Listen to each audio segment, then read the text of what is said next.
Modern technology is impressive, and we're right to be impressed by the people who come up with it. However, the achievements of our ancestors using the materials available to them during their lifetimes are no less impressive.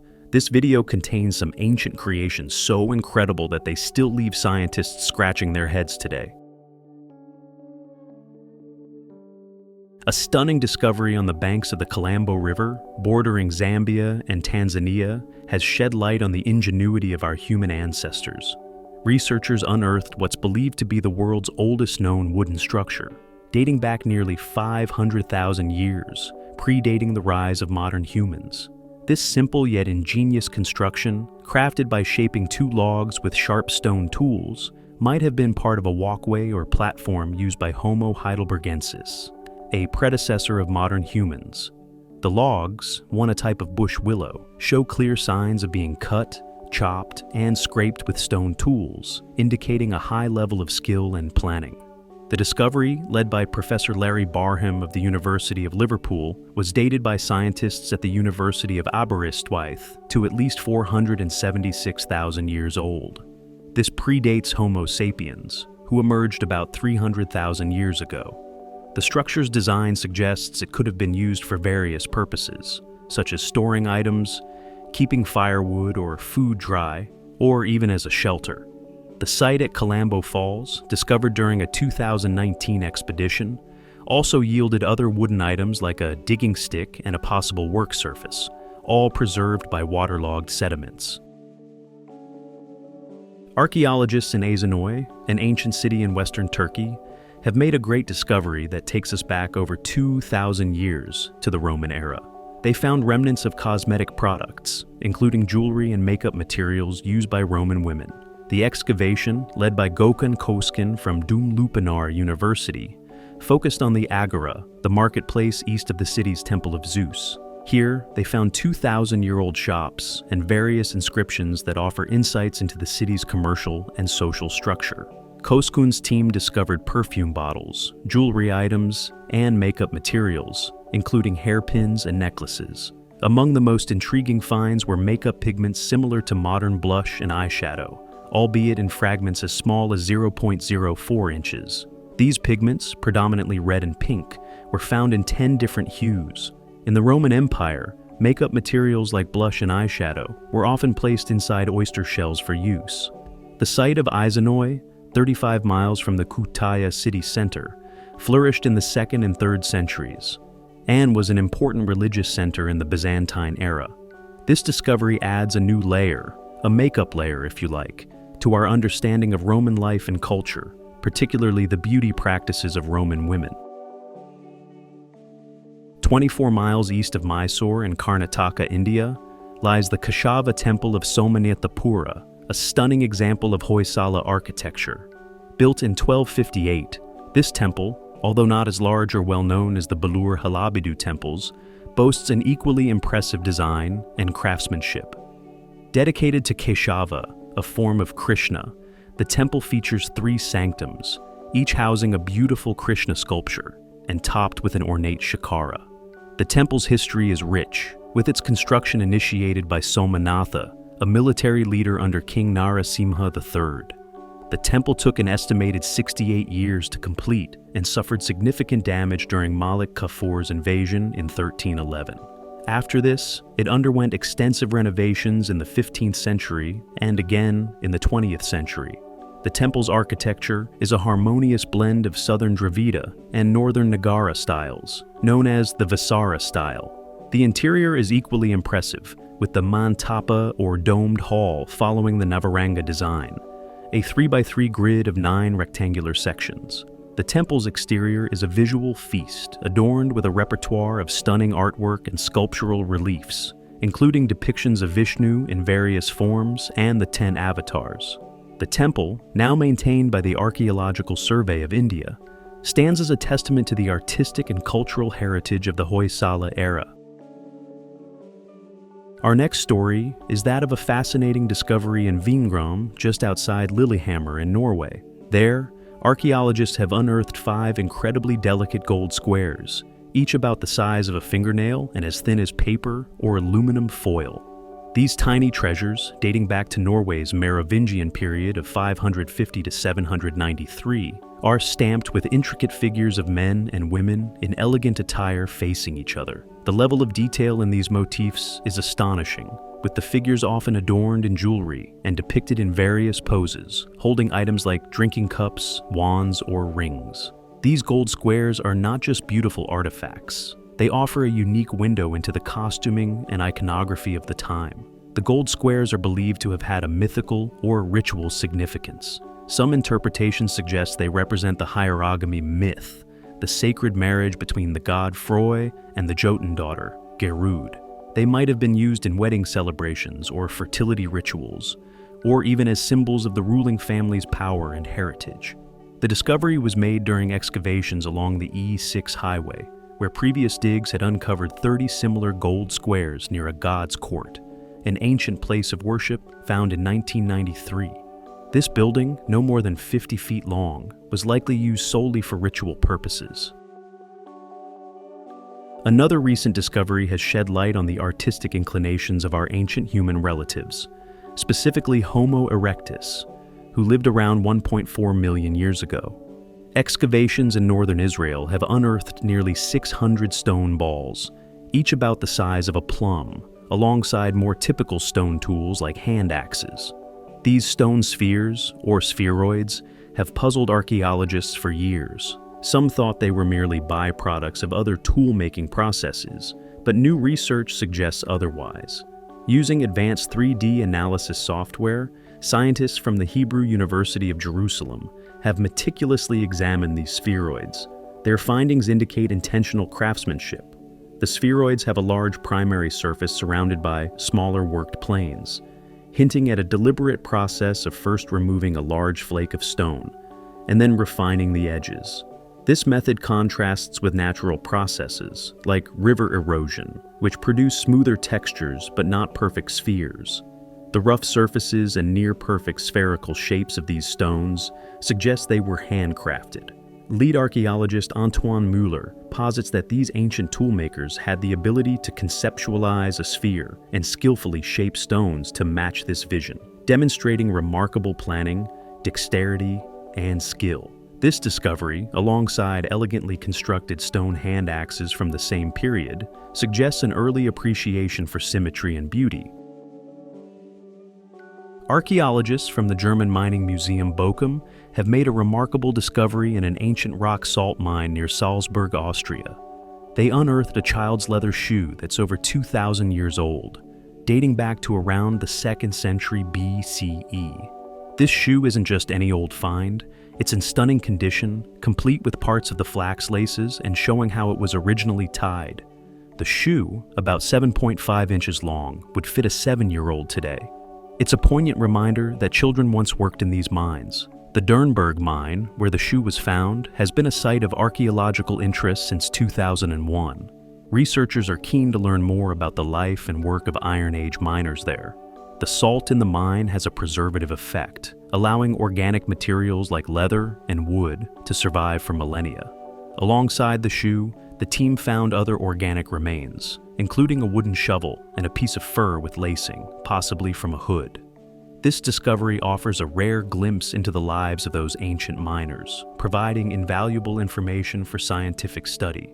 The ongoing excavations aim to uncover more about the extent of the mine and the miners' way of life, offering insights into a past that remains largely unexplored. Spanish archaeologists have recently made an enlightening discovery in Merida, Spain, digging out the ruins of a well-preserved Roman bathhouse dating back 2,000 years. This exciting find was made while excavating the house of the amphitheater, a grand Roman residence known for its proximity to a gladiatorial amphitheater. Among the treasures found were practically intact iron window bars, a rare find given the tendency of such materials to deteriorate over time.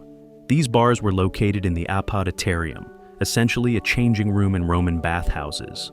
The discovery is significant as it sheds light on Roman construction techniques and their use of iron and steel. The baths themselves, believed to be part of a private residence, were lavishly decorated with marble, moldings, and paintings, reflecting the opulence of Roman domestic architecture. The absence of a pool, typically found adjacent to Roman baths, suggests there's still more to explore. This site, part of the archaeological ensemble of Merida, a UNESCO World Heritage Site, offers a glimpse into the life of Roman citizens in ancient Spain and stands as a testament to the enduring legacy of Roman architecture and urban planning.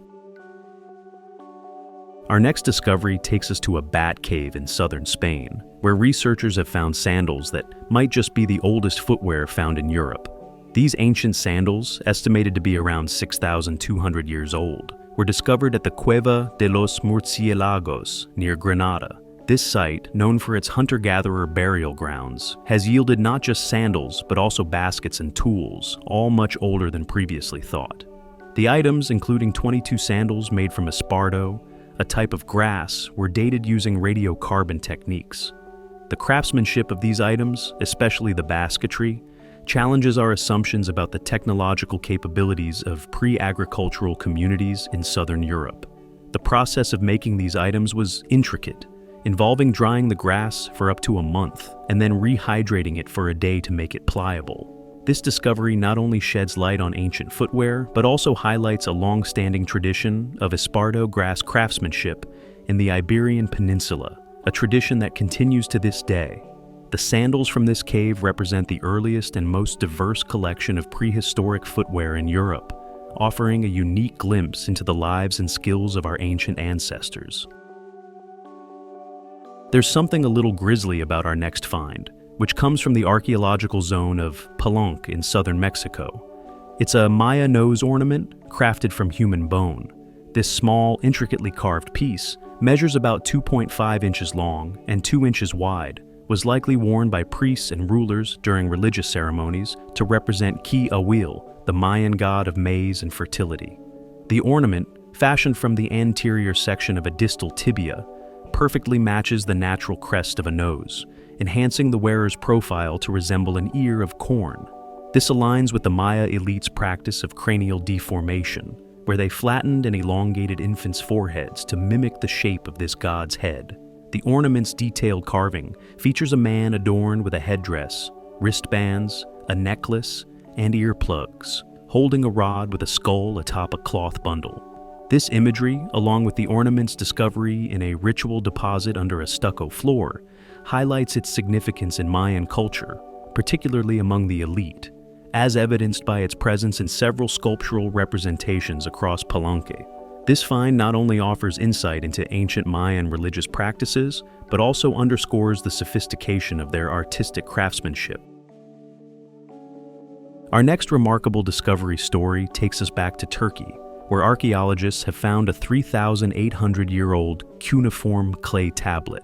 This ancient artifact was unearthed during restoration work following massive earthquakes in the region earlier this year. The tablet, inscribed in the Akkadian language, was found in the nearly 4,000-year-old Akana tumulus in Hatay province. The site, damaged by the earthquakes, was identified as Alalak, the capital of the Mukish kingdom, during the Middle and Late Bronze Ages. The tablet, remarkably intact, contains an agreement made by Yarim Lim, the first known king of Alalak, to purchase another city. This discovery is not just a testament to the preservation of history, but also a window into the economic and political structures of the time. It highlights the economic power of kings who could buy entire cities, and includes names of significant individuals who witnessed the sale. The tablet, once studied, will be transferred to a museum. This find is a unique example that helps decipher the economic structure of that period, the relationships between cities, and their economic and political models. It's a thrilling glimpse into a world thousands of years old, shedding light on the complexities and capabilities of ancient civilizations.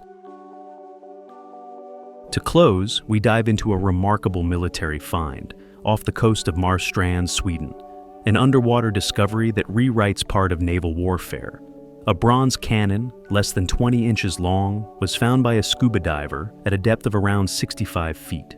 Initially overlooked as an archaeological artifact, it was later identified as a 14th century shipboard cannon, potentially the oldest in Europe. What makes this find truly extraordinary is a piece of cloth, preserved by copper corrosion inside the cannon. This cloth, part of a cartouche that held the gunpowder, enabled radiocarbon dating, placing the cannon between 1285 and 1399. This redefines the timeline for European ship artillery, previously thought to date from the 15th to 16th centuries. The cannon, made from a copper alloy with a high lead content of 14%, suggests early artillery production was more experimental, lacking in-depth knowledge of materials.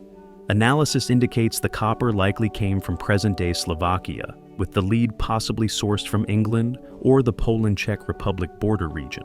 This discovery not only highlights the evolution of military technology, but also the tactical shift in naval battles during the late Middle Ages, where merchant ships increasingly armed themselves against pirates and hostile vessels. A delightful discovery has emerged from a Gloucestershire country house in England, where a letter penned by the esteemed 18th century writer, Dr. Samuel Johnson, was found hidden in a cupboard. This unexpected find occurred during a routine valuation by Chorley's auction specialists. Dr. Johnson, born in 1709 and passing in 1784, is celebrated for creating the Dictionary of the English Language, a monumental work in the history of English literature. The letter, which is expected to fetch between £8,000 and £12,000 at an upcoming auction, is not the only treasure unearthed.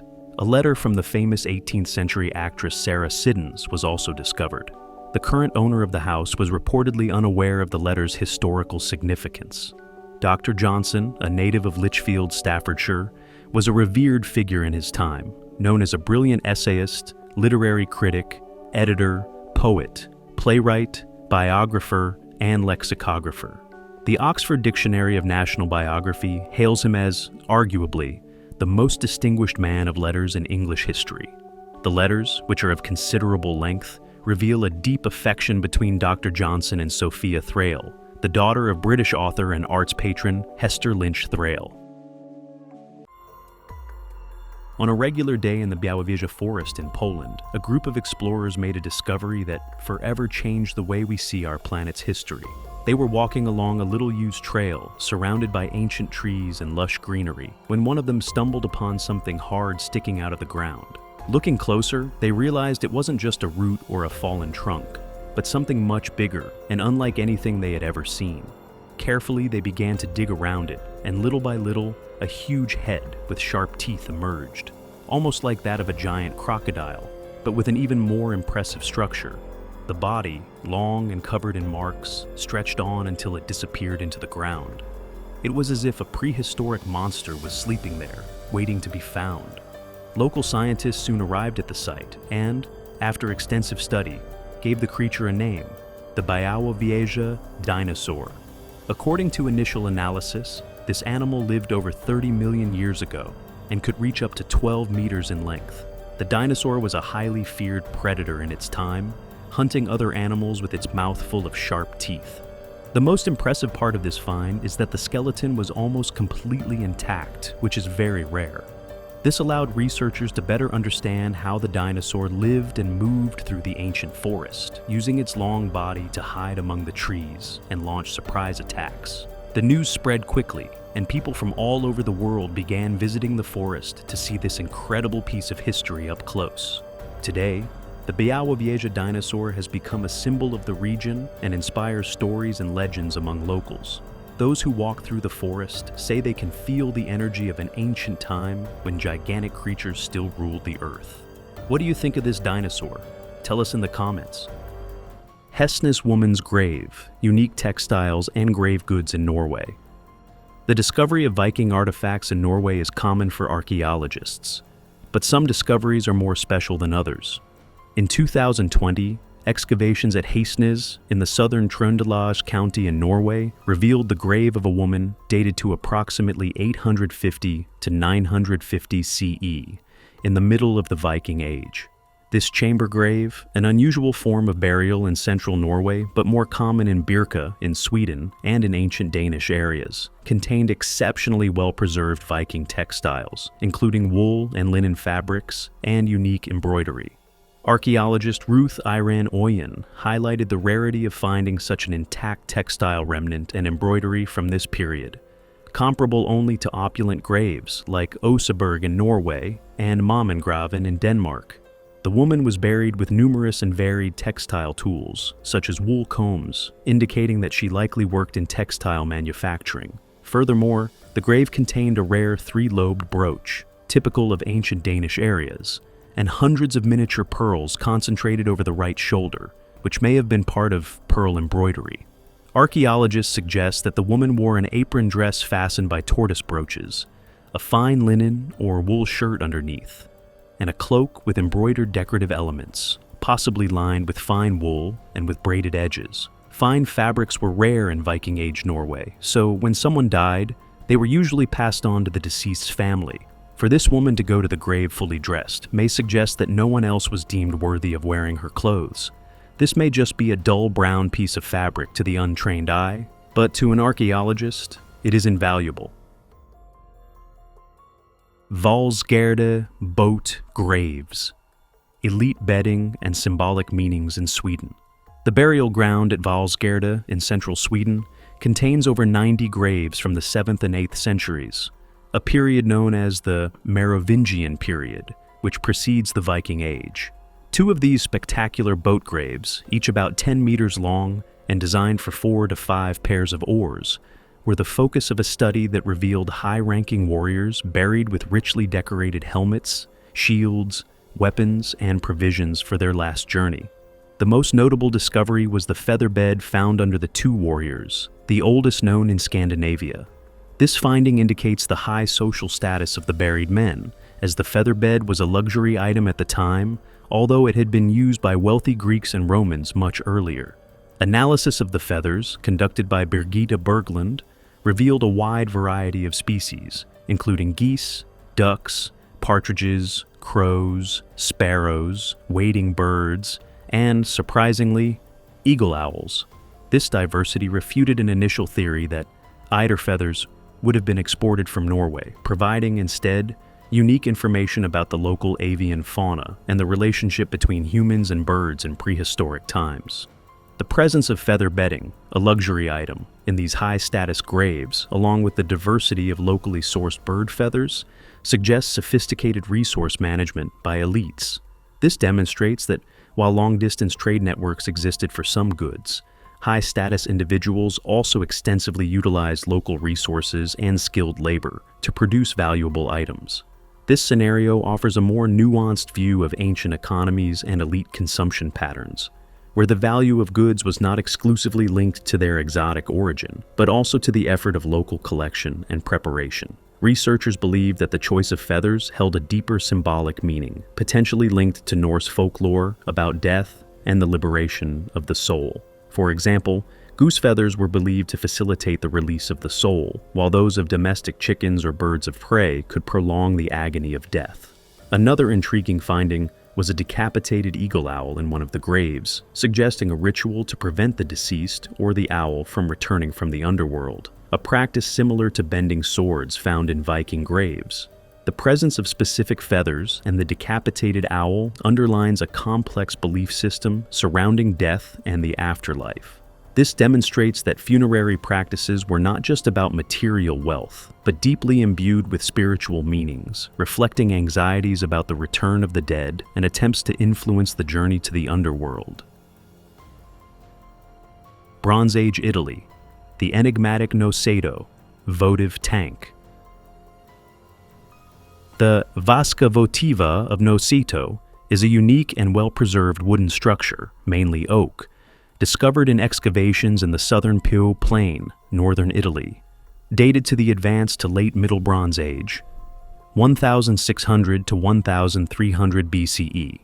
This complex monument, composed of two superimposed tanks, is generally associated with an important, but uncertain, ritualistic role involving water. The precision of the dating, achieved through dendrochronology and radiocarbon wiggle matching, is a significant methodological advance. The tanks were dated with great accuracy, the lower, older tank to approximately 1444 BCE, and the upper, newer tank to 12 years later, around 1432 BCE. This precise dating of the construction of the Noceto tanks in the third quarter of the 15th century BCE is crucial. It allows archaeologists to directly correlate the creation of this monumental structure with a specific and rapid period of social change in the Italian Bronze Age. This correlation demonstrates how high-resolution chronological data can illuminate the timing and pace of major cultural and demographic transformations, providing a deeper understanding of the social dynamics of the time. The structure is complex, with the better preserved upper tank being the second construction on the site. Some wooden pieces from the lower tank were reused in the construction of the new structure, but the new architectural plan was substantially different and aimed to ensure that the structure could withstand the pressure of the clay walls. The upper tank remained in use for a relatively short period, estimated between 17 and 71 years. The evidence strongly points to a non-utilitarian ritualistic role for the vasca votiva. Its location on an esplanade, not in the center of a village, the absence of visible drains, the sediment laminations indicating gradual and undisturbed decantation, and the impressive collection of ceramic vessels and wooden tools intentionally deposited within the tanks, all support this interpretation. The repeated construction of the vasca votiva and its strong ritualistic evidence, especially during a period of agricultural expansion and reliance on irrigation, demonstrate that monumental construction projects served not only religious functions, but also reinforced social cohesion, centralized power, and facilitated adaptation to environmental and demographic pressures. The considerable effort involved in constructing and reconstructing the tank in just 12 years suggests a significant amount of coordinated labor and socio-political commitment, implying forms of social organization, likely hierarchy and leadership, to facilitate collective decision-making and activity. Stone Age Denmark, the Rødbyhavn, axe, and ritual practices. In 2019, an approximately 5,500-year-old flint axe with an intact wooden handle was discovered at the construction site of the Femern Belt Link Tunnel on the Danish island of Lolland. This is a rare find, as only 8 other complete Stone Age axes with preserved wooden handles have been found in Denmark, all in peat bogs. The exceptional preservation of the Rødbyhavn axe's wooden handle, unlike most other finds, directly results from the specific anaerobic and waterlogged conditions of the deposition site, an ancient fjord lagoon. This fact underscores the crucial role of environmental factors in determining what survives in the archaeological record, thereby influencing the types of questions archaeologists can ask, and the detail of their answers, especially concerning organic components. Fra der hvor I befinner dere og mot meg så har vi et 1,5–2 meter bredt parti med fotavtrykk, opptil flere fra 2 forskjellige individer minst, som beveger seg mot meg. Og vi kan følge den rekken videre opp.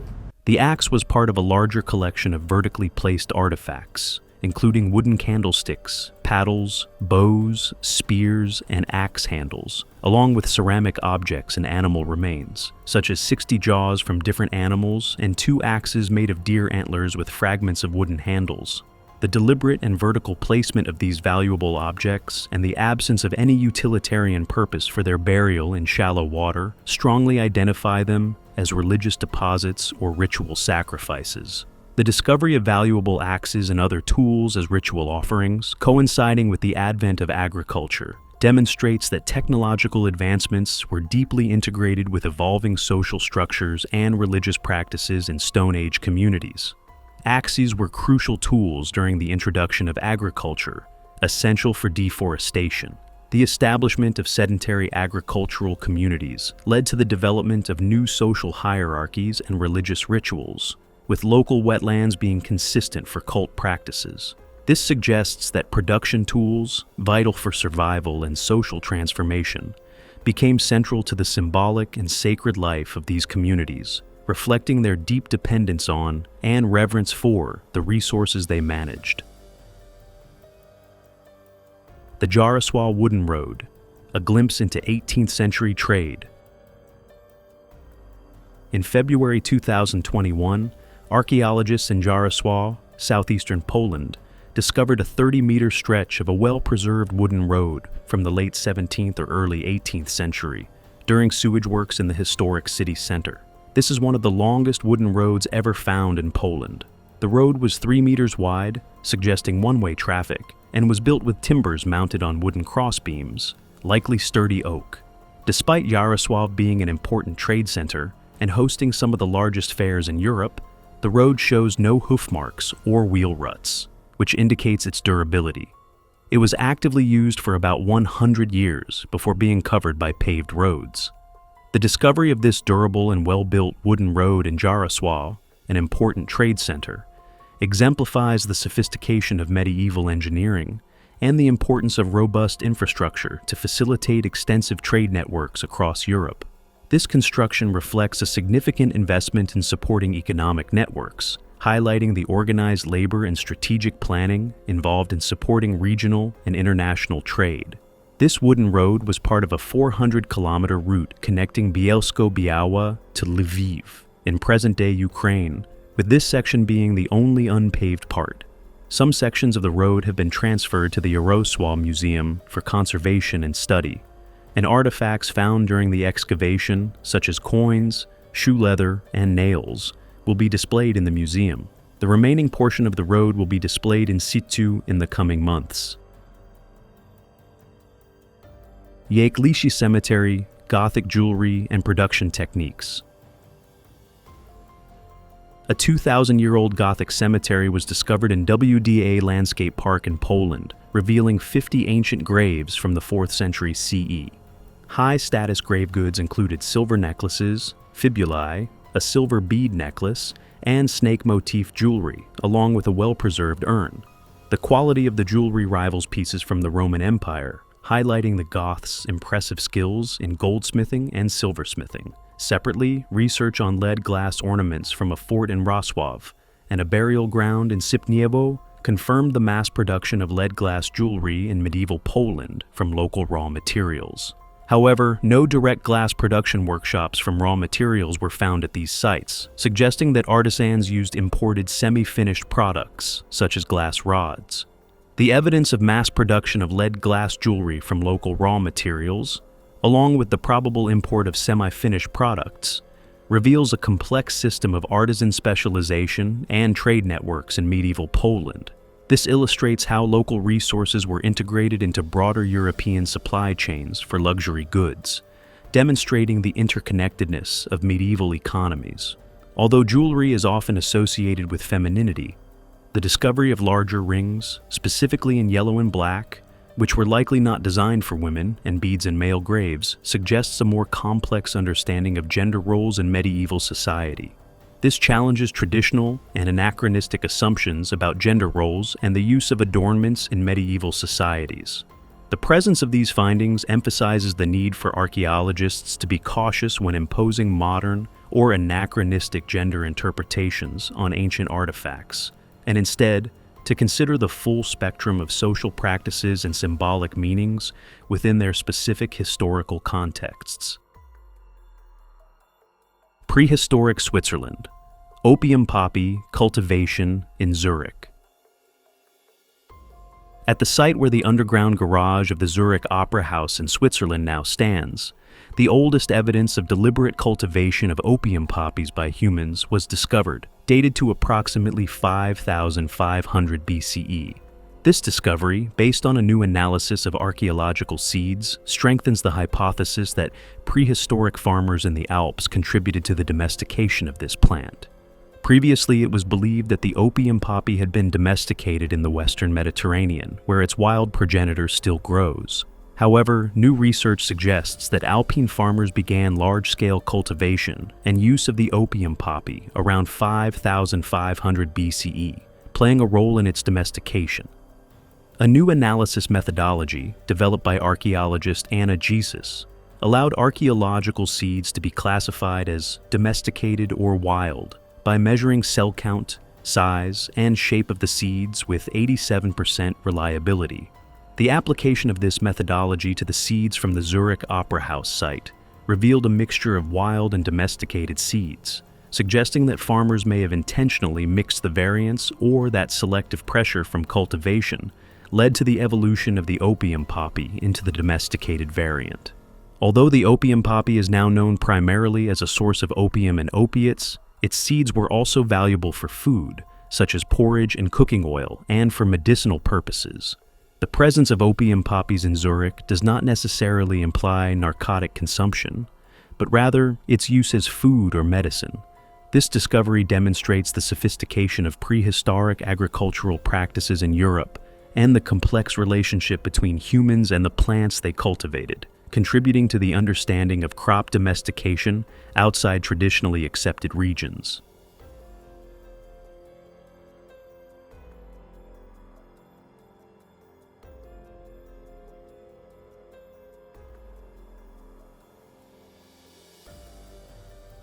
Ertenu Archive in Ugarit, Trade, Diplomacy, and Collapse in the Late Bronze Age.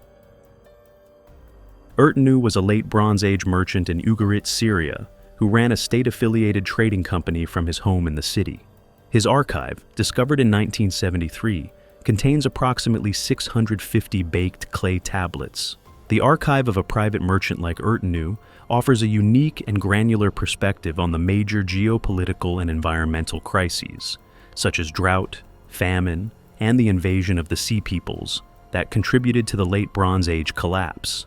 This fact demonstrates how individual administrative records can serve as crucial primary sources for understanding large-scale historical transformations and their human impact. The tablets include commercial letters, e.g., copper ingot and timber exports and imports from Cyprus and Egypt, diplomatic letters to and from kings of Egypt, Assyria, Hittites, and Beirut, literary texts, passages from the Epic of Gilgamesh, and pedagogical tablets, suggesting that Ertenu's house may have functioned as a scribal school. Ertenu's correspondence reveals a dramatic shift in the region's conditions between 1200 and 1185 BCE. The tablets show an increasingly ominous tone, with polite requests for aid turning into desperate pleas due to severe drought and famine, mentioning the Akkadian word biru, which translates to famine spreading across the landscape. A Hittite official begs for grain, and King Amurapi of Ugarit wrote to the Egyptian pharaoh Seti II, describing severe famine in Ugarit and asking for grain to save his life and that of his citizens.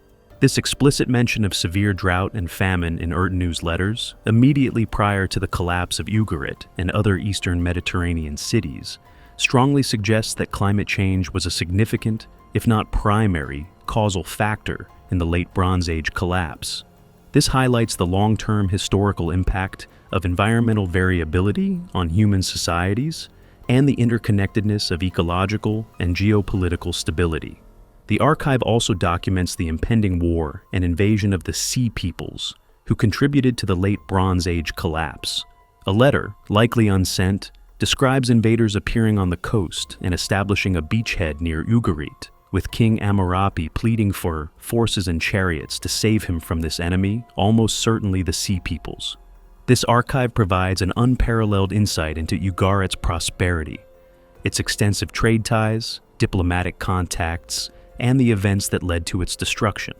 It illuminates the role of semi-official merchants and how trade networks and writing developed side by side. Impressive, isn't it?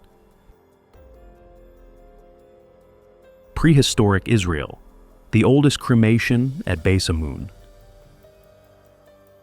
At Beis-Amun, Israel, a cremation pyre pit dated to approximately 9,000 years ago was discovered, representing the oldest direct evidence of cremation in the Middle East.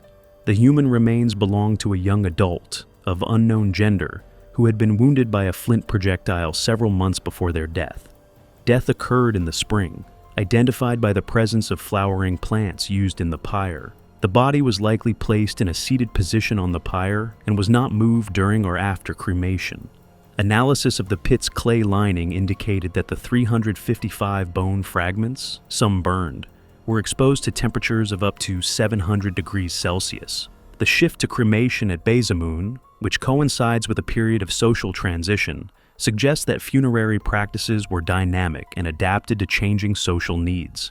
This includes pragmatic considerations such as managing space for the living and, potentially, mitigating disease transmission in densely populated areas near water sources. The identification of flowering plants in the pyre not only allows for dating the death to spring, but also provides evidence of the deliberate use of botanical resources in funerary rituals. This highlights a sophisticated understanding and utilization of the natural environment by prehistoric communities, revealing a deeper connection between humans and their ecosystem. In addition to this exceptional pyre pit, the cremated remains of 5 other adults from the same period were found at the site. These discoveries were made among the ruins of abandoned dwellings, where traces of graves from the same period were also found. The use of cremation suggests an evolution in the relationship with death in the region, indicating a shift from ancestor veneration and long funerary practices to shorter rituals. This may represent a transitional phase, as 2 to 3 centuries later, the dead were no longer buried within or near villages, and their remains become much harder to locate. Ancient China, the 3,000-year-old leather balls from Yanghai Cemetery. 3 ancient leather balls dated between 1189 and 911 BCE, approximately 3,000 years old, were found in tombs at the prehistoric Yanghai Cemetery near Turfan in northwestern China. These balls are approximately 500 years older than any other known ancient balls or ball game representations in Eurasia. The balls are small, measuring between 7.4 and 9.2 centimeters in diameter, and are constructed with a core of leather scraps or hair, wrapped in a leather cover tied with a band. 2 of the 3 balls feature a red cross mark on their outer leather cover. The discovery of these 3,000-year-old leather balls at the Yanghai Cemetery demonstrates the ancient origins of organized ball games in Eurasia and their potential integration with practical skills, such as military training and horsemanship. Their association with possible horsemen, and the suggestion that ball games appeared in the region at the same time as horsemanship, highlight that early sports were not merely recreational, but had a functional role in social development, especially in honing skills crucial for warfare or hunting. 2 of the 3 balls were found in graves of possible horsemen. Archaeologists suggest that ball games appeared in the region concurrently with horsemanship, serving as physical exercise and military training. Curved wooden sticks were also found at the Yanghai site, but a direct connection to the balls was not apparent. Dr. Patrick Wertman clarified that the Turfan leather balls are not linked to primitive forms of field hockey or polo, despite 2 of them being found in horsemen's graves. Although the balls are clearly intended for games, the lack of direct archaeological evidence, such as playing fields or descriptions of rules, makes it difficult to determine the exact nature of the games played. This illustrates the interpretive challenges in archaeology when material culture is isolated from its broader functional and social context. India, the submerged temple of Odisha. In June 2020, archaeologists from the Indian National Trust for Art and Cultural Heritage announced the reappearance of a submerged temple in the Odisha region of India. The temple, dedicated to Lord Gopinath, an avatar of Vishnu, dates from the 15th to 16th centuries. During the 19th century, the Mahanadi River changed its course, resulting in the complete submersion of the temple and a nearby village due to rising waters. Many of the temple's deities and statues were removed and reinstalled in the Gopinath Dev Temple of Padmavati village for safety. InTash has been conducting a research project to document heritage sites and monuments along the entire length of the Mahanadi River, from its source to the sea, covering a distance of almost 1,700 kilometers. This project has already discovered up to 65 ancient temples submerged in the Mahanadi River. After several attempts by project members to locate the Odisha temple, InTash was alerted to reports that the temple was visible for the first time in 11 years. Anil Kumar Dir, head of InTash, suggested that the structure could be restored and plans to approach the Archaeological Survey of India to take steps for the temple's relocation. The re-emergence of this temple underscores the significant impact of environmental changes, such as changes in river courses, on the preservation and rediscovery of historical architectural structures. This demonstrates the resilience of ancient architecture and the importance of documentation and conservation efforts to protect submerged cultural heritage. Inca underwater offerings, rituals in Lake Titicaca. In 2020, archaeologists described the first intact underwater offering made by the Inca people, deposited in Lake Titicaca in the Andes, approximately 500 years ago. The discovery of an intact Inca offering in Lake Titicaca underscores the vital role of underwater archaeology in uncovering previously inaccessible ritual sites and practices. This expands the understanding of how ancient cultures viewed and utilized natural bodies of water as profound sacred spaces, revealing hidden dimensions of their spiritual geography. The offering was a rectangular andesite stone box measuring 0.4 by 0.3 meters, well sealed but not watertight, with perforations for ropes that were likely used to lower it into the water, a practice described in Spanish records. Inside, it contained a small coiled gold bracelet, a miniature version of the chapana worn by Inca nobles, and a shell figure carved to resemble a llama or alpaca. This combination of miniature figures and gold leaf is found at other Inca ritual sites, symbolizing gratitude for prosperity. 16th to 17th century Spanish records describe Inca rituals in which the blood of children and animals was placed in stone boxes and lowered from rafts into the lake with the help of ropes, suggesting that the Titicaca box may have contained human blood. The contents of the stone box, gold shell figure, and the method of deposition, ropes, corroborate 16th century Spanish accounts of Inca underwater offerings. This demonstrates how archaeological finds can validate historical texts and, crucially, add layers of detail and material context that written records alone cannot provide, allowing for a more holistic interpretation of past rituals, including potentially darker aspects such as human sacrifices. Lake Titicaca was central to Inca origin myths, birthplace of the sun, and had a ceremonial complex on the Isla del Sol. The placement of the box on a distant reef from the Isla del Sol suggests that the entire lake had significant ritualistic importance. The discovery suggests that more evidence of important Inca rituals, including human sacrifices, may be submerged in Lake Titicaca and other bodies of water. Subscribe now and activate the bell to not miss anything. Fascinating discoveries await you in every video. Thank you for your support, and see you soon.